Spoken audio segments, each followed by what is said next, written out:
got your quad done. I got the propellers put on. I got the receiver put on. I would recommend you putting on a piece of Velcro or some sticky tape or something on there. This isn't very solid. Or get some better zip ties. That's all we have right now is the white ones.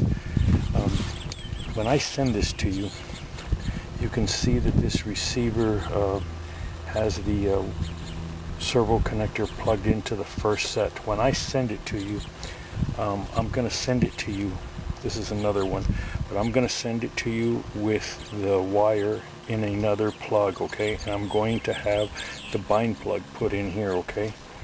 So what I want you to do when you get this, see if I can get this right here. When you get this, you plug the battery in, you turn your radio on to the bind procedure. This thing will flash whenever you get the bind. The light will turn solid. After you get that done, unplug your battery. You're going to remove the bind plug, and you're just going to move that over into the number 1 spot right here like that. Just like it is right there, you know, right now. I know it's hard to see, but plug your thing back into the first one, you know. That way, you know, this is as close to being set up for you as I possibly can get it, okay?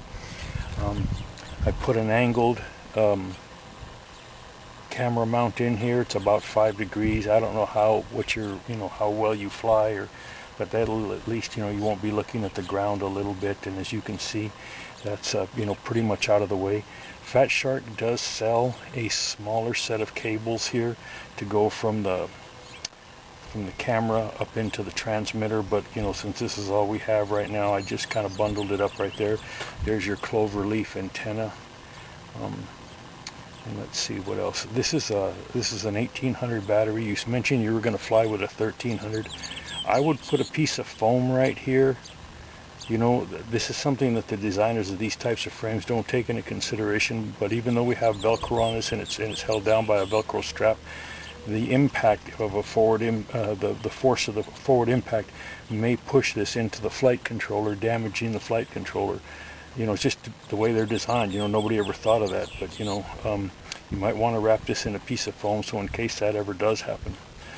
To operate the video camera, all you're going to do is, once you plug this in right here to your main source right here, you're going to plug this right into here.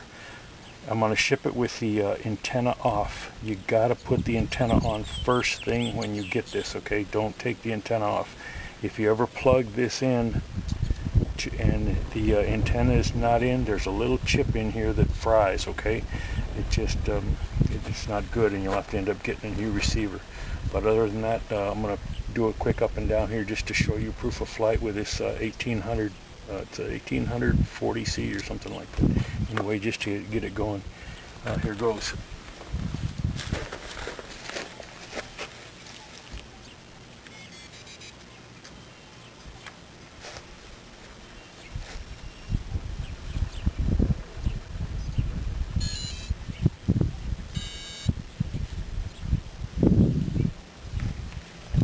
To arm this board,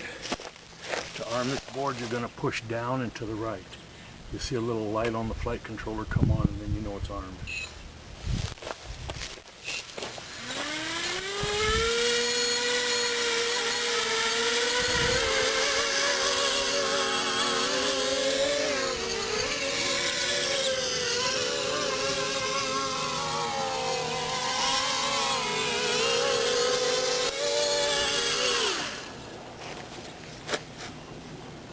To de-arm it, you push down and to the left. Another thing, as soon as you get it up in the air, just like I did right there, start hitting your trim buttons. I don't trim these things because everybody's radio is different, and I don't know exactly how you're going to have it. So as soon as you get it in the air, trim it for backwards and forwards so it doesn't run into you, and then you can trim it from left to right with your rudder, or with your with your ailerons here. Or if it spins, you know, just trim it out with your rudder buttons. And that's it. Okay, I'll get this in the mail to you. Thanks for watching.